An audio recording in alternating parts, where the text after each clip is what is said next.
At Team Toyota, they've been selling and servicing new and used Toyotas in your community for over 50 years. And you can reserve your next new Toyota with them today. You'll get a realistic timeline, and even in this crazy market, they won't charge you over MSRP.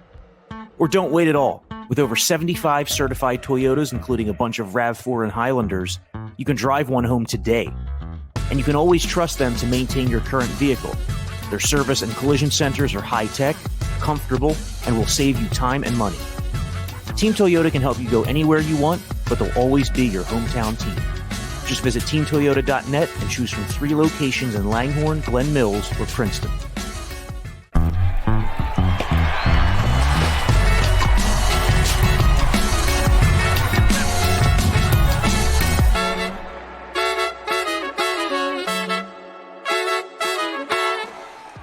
The winter meetings have arrived. Thanks for checking out the Phillies Talk podcast. I'm Corey Seidman. He's Jim Salisbury. And it's a major week on MLB's calendar, a major week for the Phillies, who head to San Diego looking to make a splash as they've done in prior off seasons. Another off season where they're expected to spend a lot of money. And Jim, it's those 4 top shortstops that they've been connected to. I feel like we've been talking about Trea Turner for weeks, if not months. The connection specifically to Trea Turner has existed really throughout the 2022 season, if not before. And when you look at like all of these national articles of writers or organizations predicting where free agents will end up, it's like everybody has Trea Turner landing with the Phillies. So not only is there like the anticipation of it, there's almost the expectation of it now. Yeah, I would agree. I apologize in advance. I'm fighting a little bit of a cold. But it's something we've been talking about for months, how much of a fit he would be in Philadelphia and how much it would make sense and how much everybody wants him. And I feel like it's almost like, a football field. They've moved the ball down here, and it feels like something's in the red zone here, whether it's the Phillies or elsewhere. But I can tell you this, he's the guy they want. But there's also guys on that free agent shortstop class that they'd be happy with as well. It's a really good class with Bogarts and Swanson and Correa. But Trea Turner's the guy they've long wanted and they're pursuing. And the winter meetings, some years they're loaded with action, and some years they never live up to the expectation. They're flops. And I just get kind of the vibe these could be really interesting meetings. I mean, DeGrom went off the board the other day on Friday with a huge contract. And, I think a lot of people are waiting for Aaron Judge to tumble, to find a home. And it just seems like it's kind of two and a half teams on him. The Yankees, the Giants, and maybe the Dodgers, an interested bystander if things break right. So with what looks like such a limited market, you feel like, okay, maybe that could crack soon at these winter meetings, and that would allow the logjam to break at the shortstop market, because I would think the shortstops, even though it's a different position, I would think they're watching him because, whatever he gets, the tide there is going to raise all the boats. And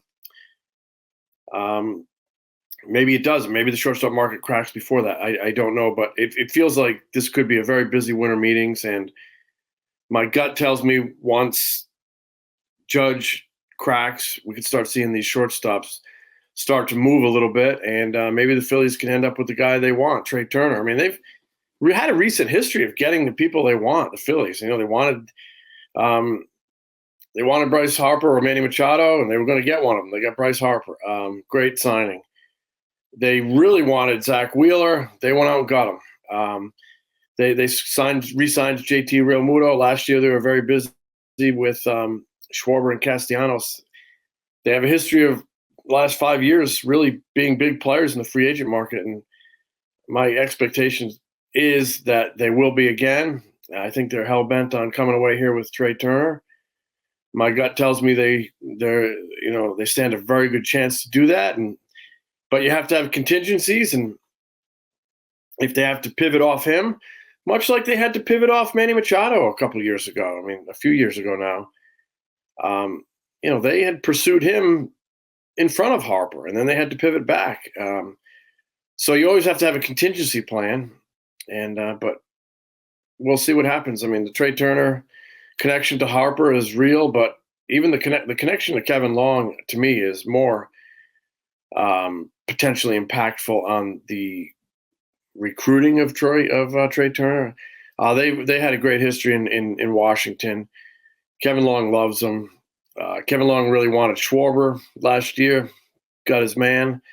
We'll see if he can get his man this time. It would be a hell of a signing for the Phillies. Give him a leadoff man, move Stott to second base, lengthen that lineup, give you another bat while you're kind of riding out the Bryce Harper absence, and go from there. But it should be an exciting week for Phillies fans. The Padres have entered the mix as a suitor for Trea Turner. They're the team that drafted Trea Turner in the first round back in 2014. A year later, they traded him in this convoluted 3-team deal with Tampa Bay, and who else was involved? It was San Diego, Tampa Bay, and the Nationals, where Trea Turner, who was then just a prospect, ended up in Washington. All the Padres got out of it was Will Myers, who really has not been much less a star. I mean, he hasn't even really been the solid role player they expect. He's like a part-time player. So the Padres, who are always aggressive, I mean, every offseason, every trade deadline under A.J. Preller, that's going to be a concern, I would think, for the Phillies, whether they're just trying to drive the price up or whether they're a real target for Trea Turner. Jim, and you're talking about this Aaron Judge market and how it could, shake things loose. The 2.5 teams you mentioned that are in on Judge, I'm assuming you're referring to the Yankees, Dodgers, and Giants. Yeah, the Yankees and Giants definitely, and the Dodgers. You hear like they're keeping tabs on it. They might be willing to do something like a high salary over a short term, much like that. You kind of heard that they were in on the Bryce Harper sweepstakes a few years ago. But to me, that seems like a smallish market, 2 to 3 teams, right? But I think the Yankees and the Giants are really the predominant teams there. I mean, there's a lot of pressure on the Yankees to retain this guy. 62 home runs, AL MVP, a lot of pressure on them to retain him. And then you got the Giants, who are kind of like, okay, we'll do whatever we have to do to get him. So that's a fascinating scenario. And you mentioned the Padres. They have real desperation to win a World Series. Young talent. General manager, very aggressive. Ownership's been much more aggressive, this ownership group. You kind of almost feel some desperation to win a World Series. So I would think they're real. They might have to free up some things, but I would think they're real on Turner. And I feel that same desperation with Texas. They go out and get Bruce Bochy. They had big free agent year last year, big free agent year this year with DeGrom. I mean, $185 million for a guy who pitched 26 games the last 2 years. Wow, 5 years seems like a big overpayment, but reflective of that team's generation, desperation, and reflective also of how much money is in this industry. Yeah, my brother texted me and he said, "Oh, it's great to have Jacob deGrom out of the division." And I said, "They face him like twice a year anyway. I mean, he's barely on the field, so that's a humongous contract for a guy in his mid-30s, $185 million over with his 5 years. History of some issues, Yeah. So, and you're talking about Judge and the ripple effect that has on the rest of the market. Like if the Yankees can't re-sign Aaron Judge, if he ends up in San Francisco, for example, does that add another really dangerous threat to this shortstop market? Because the Yankees are going to be trying to improve elsewhere, and shortstop was a bit of a hole for them for most of 2022. Yeah. I think they had Isaiah Kiner-Falefa there, who's like a league average, if not below player. Right. I think that's why maybe the shortstop market's going to, also wait on Judge, because it could create more landing spots because teams are going to budget for Judge, those handful of teams, and all 3 of them could use a shortstop. Whether Trea Turner goes back to LA or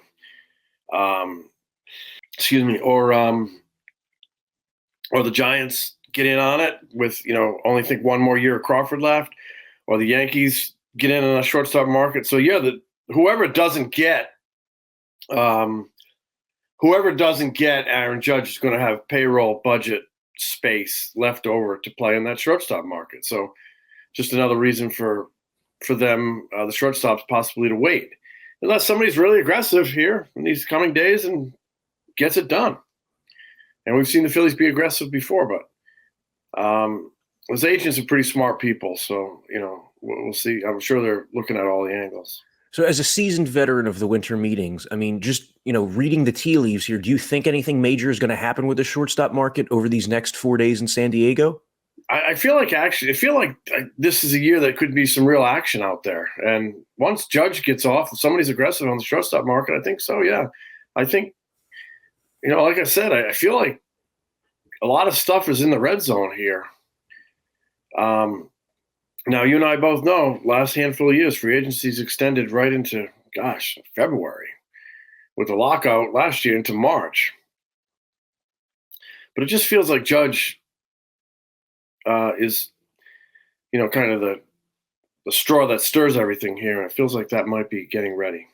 Well, the Mets are probably going to have an aggressive week too, if not like an aggressive free agent period, because they lost Jacob deGrom. Chris Bassett is a free agent, so they need some rotation help. Taijuan Walker also a free agent, so don't be surprised if Justin Verlander ends up in New York or if Carlos Rodon ends up in New York. So some key teams that are rivals of the Phillies, whether you have the Padres in the wild card race or the Mets in the division, they're going to be looking to spend some money over the next few weeks as well.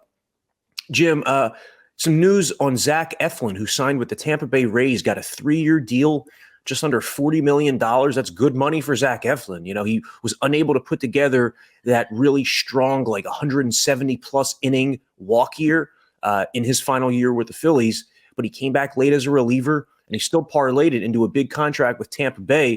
And when you look at that Rays organization, they always seem to find something, if not multiple things, in a pitcher that they bring in. So I guess they see some upside, even more upside out of Zach Eflin. Yeah, they're an organization that does their homework, no question. And he was also pursued by Boston. That's an organization that is run by Chaim Bloom, who was formerly in Tampa Bay. Zach Eflin, at bat, when he's really going good, he's a guy who features that sinker ball. And so those are two organizations. You hear a lot about analytical type organizations. They're not huge on the sinker baller, but they're going, they see something they like in Zach Eflin. And, I think it was probably time. He had been here 6, 7 years and he had trouble staying healthy. I'm sure he, I hear that he made a wise move turning down the $15 million option. But the truth is the Phillies had half of that $15 million option. It was a mutual option. And I don't think they were going to pick that up either. So, he made a good call getting out there, and he scored a $40 million deal. Good for Zach Eflin. Really good guy, works really hard. Just hope he can stay healthy and have the career he wants, because he's a guy you really wish well. Zach Eflin, good man. Well, the Phillies have, multiple holes in the rotation. Eflin, not that he was filling that spot at the end of the season, but he's gone. Kyle Gibson signed a 1-year deal with the Baltimore Orioles. Noah Syndergaard is a free agent. I saw there was also a report that Baltimore has some interest in Noah Syndergaard as well. So the Phillies, they have Zach Wheeler, they have Aaron Nola, they have Ranger Suarez, they have some young pitching prospects who might be able to emerge at some point in 2023, whether it's like a Painter or a McGarry. But beyond that, some holes that they need to fill. Do you think that market could be active this week in San Diego? I think everything's active. I think they need to add relief help, and they need to add a mid-level starter. They've said that, a mid-rotation starter. And I think both could come off the free agent market. They have flexibility. Even after they sign a shortstop, they have flexibility, and they have a huge desire to win, a stated desire to push the needle forward, or push the needle, as Dave Dombrowski said. So I think it's really key that they add starting pitching, because and probably something free agent-ish without a qualifying offer. It's one of those type of guys. But somebody who can stabilize and help you in the middle rotation, because you lost Eflin and Gibson. You're going to bring Bailey Falter or Andrew Painter or Chris Sanchez at the back end. They're all going to get time at that back end spot next year in some way, shape, or form. But you need the depth, because you got guys who've carried a heavy workload at the top in Nola and Wheeler, and you're going to have a young guy at the bottom in Painter, who's going to be here at some point, who you're going to have to watch his workload. So you really need depth. And yeah, anything could come down. I think that could happen at any time, where the shortstop market might hinge a little more on Judge. You never know. It might break before that.